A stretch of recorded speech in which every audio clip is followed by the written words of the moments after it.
then, thrill seekers, here we go. We've got some amazing insider information for you game wizards.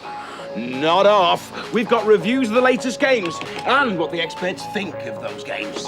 We've got a visit to Hotline City and what it all means. The Mario story, where, why, and how did a little Italian with a moustache become a worldwide superstar. We've got tips and tricks on the latest software, and we get to the bottom of how the game's writers invent a Super Nintendo game. And we look at some of the excellent gear that you can get for your Super Nintendo. But first, let's get the show on the road with the Mario story. Buongiorno, prego, 19. Mario, the most famous plumber of all time, actually started life as a carpenter who had lost his girlfriend to a gorilla in the 1980 game Donkey Kong. He was such a success that Japanese video game programmer Shigeru Miyamoto decided to make him the hero of a new two-player game called Mario Brothers. Mario joined with his younger brother Luigi, and the rest is history. The follow-up game, Super Mario Bros., sold over 43 million carts worldwide, and Mario overtook long-established characters like Mickey Mouse and Donald Duck in popularity. His star has been rising ever since, as he's gained his new powers, explored even stranger worlds, and conquered even more grotesque enemies. Mario even took to the skies in Super Mario Bros. 3, and swam like a fish in his first 16-bit adventure, Super Mario World. Ever versatile, Mario has also proved himself a wizard behind the wheel in the amazing Super Mario Kart. Not satisfied with his gaming adventures, our intrepid Brooklyn plumber has become a film star of his very own in Super Mario Bros. The movie. To mark the new stardom, Nintendo have released the Mario game to end them all, Mario All-Stars, so that now you can relive every slip into danger, every hidden escape, and every moment of glory in Mario's long history. Bravo-ski, Mario-ski. He's a bit like me, you know. Obscurity 1 minute, in your living rooms the next. My name's Craig Charles, brought to you live by Nintendo. But the question I'd like to ask is, what about all those new, exciting games waiting to be played? The Legend of Zelda, A Link to the Past. Venture back to Hyrule and an age of magic and heroes. The predecessors of Link and Zelda face monsters on the march when a menacing magician takes over the kingdom. Only you can prevent his evil plot from shattering the land of Hyrule. In your quest, you will venture into twisting mazes, dungeons, palaces, and shadowy forests. Test your mettle with mighty swords and magical weapons, or heft a boulder and hurl it at your enemies. If the going gets tough, dive into a river you can swim to escape. Learn powerful spells, locate magic artifacts, and solve the mysteries of the evil magician and the hidden realm of Hyrule. Its secrets await you. Super Mario Kart. This is a split-screen, 1 or 2 player go-kart racing game in which you and either the computer or another player take the part of the Mario Brothers characters in a one-off race or as part of a championship. Those of you familiar with all of the Mario games will notice that the tracks are made up of different scenes from previous games, such as castles and ice levels. You can also have great fun with the battle mode, in which 2 players play a form of bumper cars in order to burst one of the 3 balloons attached to the cart. This is one of the best racing games ever and definitely not to be missed. Starwing. This is the first game to use the Super FX chip. You are the pilot, Fox McCloud, commander of a squadron called the R-Wing. Your mission is to destroy the evil Venom Empire before their ambitious expansion plans can be put into practice. As you can see, the graphics are amazing, and the FX chip allows high-speed action as never seen before. You'll need all of your game-playing skills to lead your team and save your planet. Battletoads in Mania. This is a very amusing beat-em-up with lots of humorous references to other arcade games. Zit, Rash and Pimple, the Battletoads, have been invited to Tibet to watch a demonstration of a new computer game. When one of the images jumps out of the screen and kidnaps the princess, you'll have to play it to find out what happens next.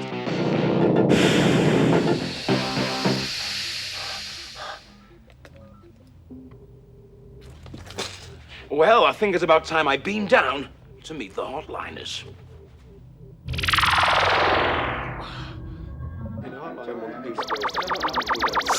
Ooh, hate it when that happens. This is Hotliner's headquarters, but what does that mean? Hi. Hi. All right. You're known as a hotliner. What does that mean? Hotliner is someone who has played and completed all NES, Game Boy and Super Nintendo games, as well as helping the consumer with information on games already out and forthcoming releases. So what's this game you're playing now? At the moment, I'm playing Street Fighter 2 Turbo. He's playing Street Fighter 2 Turbo and getting paid for it. It's like he's died and gone to heaven. So what do the kids want to know about this game, then? The main question is how to do the special moves with the bosses. Show us a move, then. Right, the one I'll show you is the torpedo roll using Bison. What you have to do is hold back for 2 seconds and forward punch. Marvellous. The hotliners, on average, take 1,400 calls a day. That's 10,000 calls a week. That's over 500,000 calls a year. That's a whole lot of yak, yak, yak.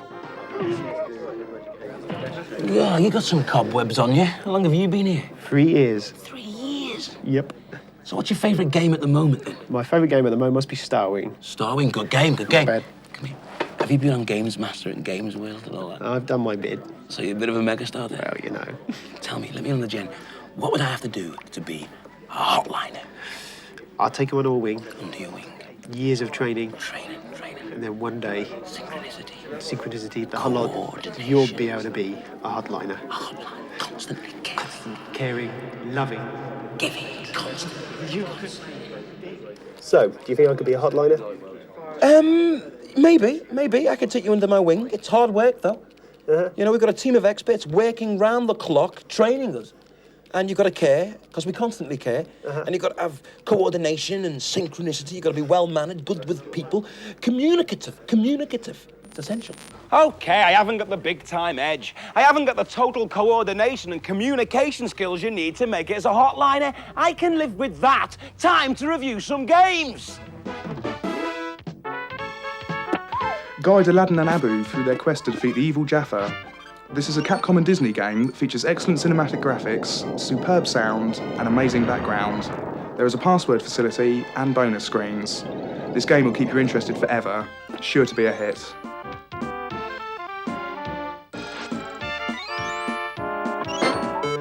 Mario Paint, a new art package for the Super Nintendo. Comes with a mouse so you can use it to draw, paint, and animate your own images. Compose music to go along with it. And then when you finish, you can save it and put it onto video to play it again at a later date. The only limitation with this game is your imagination.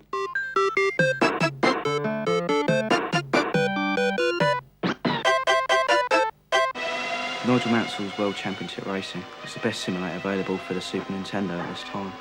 You get a chance to race all 16 courses around the world. The weather is constantly changing from sunny to cloudy to wet. You get a chance to change your tyres, your aerofoils and your engines in your car. The speed and graphics on this game are amazing. Basically play the game and you'll see what I believe. A new cult hero hits your screens in the form of Plock. How do you describe Plock? Well, basically, he throws his arms and legs at the enemy. Plock is a massive cartoon platform game with incredible music and stunning graphics. Not only will this game go #1 in the game chart, but #1 in the music chart as well. The Lost Vikings, Olaf, Eric and Balog, have got to find their way back to their village. This may sound easy, but it's not. They've actually been walked through time and space. They've got to get through 37 different levels and 6 different worlds. They've got to combine the 3 skills of all the Vikings to get through this intensely puzzling and frustrating game. This is Bubsy's first adventure on the Super Nintendo, called Claw's Encounters of the Third Kind. On this Bobcat's travels, he has to avoid many pitfalls as well as collecting all the yarn balls that he may encounter. This 16-meg kart has great music and graphics, as well as some of the best speech I've ever seen on the Super Nintendo.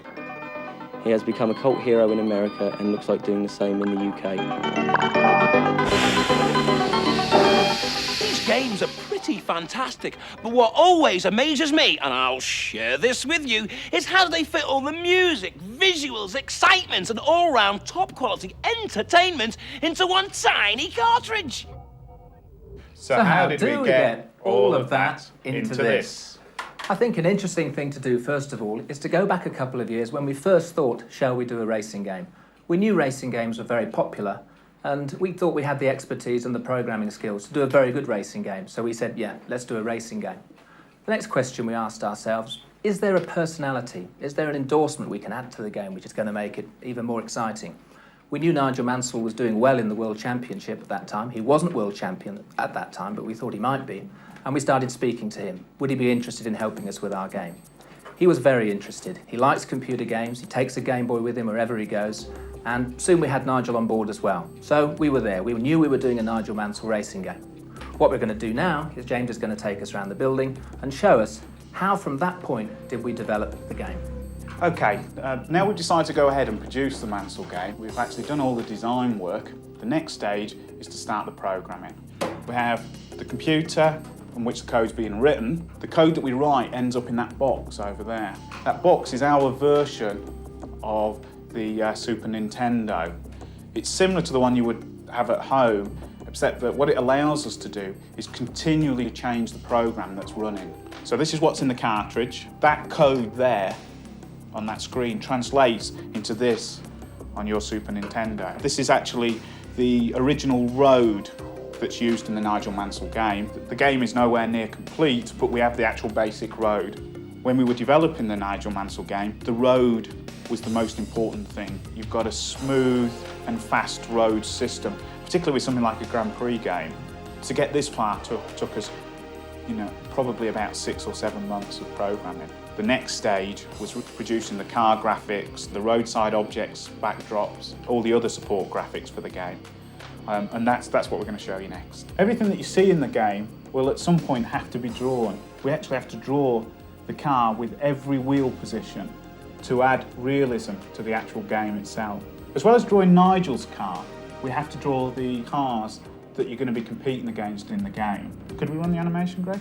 This is so in the game, we can actually give the impression of a car moving away from you, or you moving up behind another car. How many frames did it take to do that? We originally used 8 frames, but I doubled them up to 16 to make it a lot smoother. It works really well. The game isn't just about racing around the tracks, though. Another important part of the game is the actual selection and setting up of the car between each of the individual tracks in the game. In this section, you can select your tyres, change the airfoil settings, etc. Below, we also see some graphics for the sponsors which we're adding to the car graphics. Anything for realism. Whilst the rest of the team are working on the programming and finishing off the graphics for our game, here in the studio, Pat's working on the music and sound effects. Could we have a listen to some of the music, please, Pat? Certainly. Once I've composed the music, it's built up of tracks similar to this. Okay, could we listen to a sound effect now, please, Pat? In an effort to create as much realism as possible, we asked Renault to record the engine sound from the actual F1 car itself. And this is the sound effect that we use within the game. So we've got the program, the graphics, the music and sound effects. Let's go and test that game. What we do is arrange for the programmer to send the finished game down to this machine. And using this machine, we actually load the program up into these 2 chips. These chips now contain the whole game. The games are put into a cartridge, into a prototype cartridge, and then these are given to the testers to test. Here in Gremlin's test department, we have a team of people whose job it is to play the games. Our testers have to play the games for hours and hours, testing for bugs or for things that shouldn't even be there. When the game is as action-packed and as exciting as possible, only then is it ready to be put into a finished cartridge. And that's how we get all of that excitement into one tiny cartridge.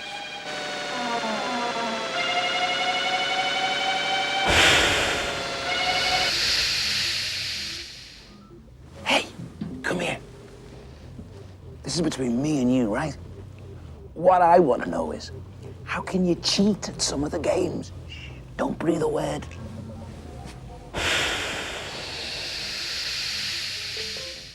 Super Mario All-Stars. On the Lost Levels, World 1, Level 1, if you want to get some extra lives, this is what you have to do. Go to the first set of blocks and bash the second block to uncover the hidden mushroom. Bounce it with your head over the end block, leaving the Koopa inside. Grab the mushroom, being very careful not to scroll the screen past the row of blocks. Now break the first block and the third block and leave the Koopa patrolling on the fourth. Jump through the gap you've made and remove the 3 blocks from above your head. Now carefully make a small jump onto the Koopa. Mario should bounce on and off, eventually clocking up 1-ups. Leave it to carry on until the time runs out and you'll have 128 lives. Also on the Lost levels, World 3 Level 4, the way to get to the end is to stay along the bottom until you've heard a high-pitched beep, then stay along the bottom again until you hear another beep. Now go all the way to the top and stay there until you hear 2 more beeps. If whilst going along the top, you find a jump that's very hard to make, jump down to the floor and you'll find 4 hidden blocks. You can now use these to get back up to the top route and make it all the way to the end. On Mario 2, World 1, Level 3, go to near the end of the level and get the last potion bottle before the door. Carry it past the door and throw it down near the pot.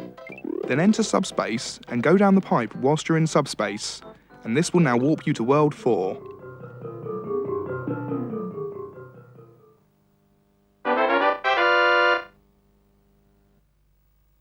Mario 3.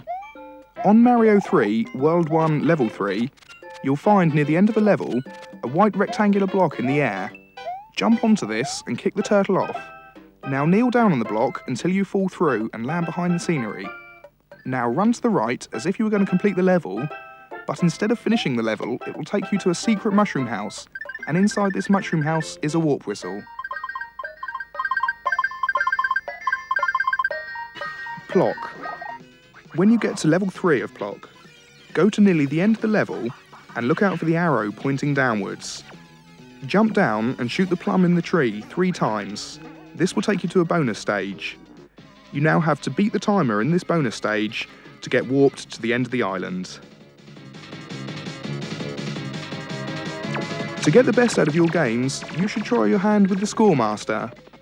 Designed for use on the desktop, the arcade-style Scoremaster has a responsive 8-way joystick with 6 buttons. These are oversized for ease of use and have an auto-fire switch for each button.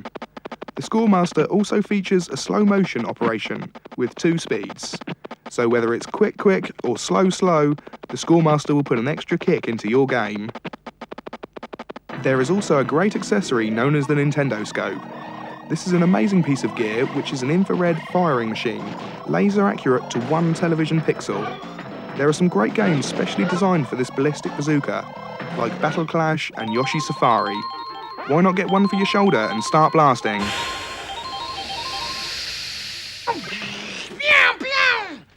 I hate to tell you, thrill seekers, but it's time for me to go. Have fun on your Super Nintendo. And this may sound strange, but I'll be back. Hasta la vista, baby. Hey, not so heavy on the interaction.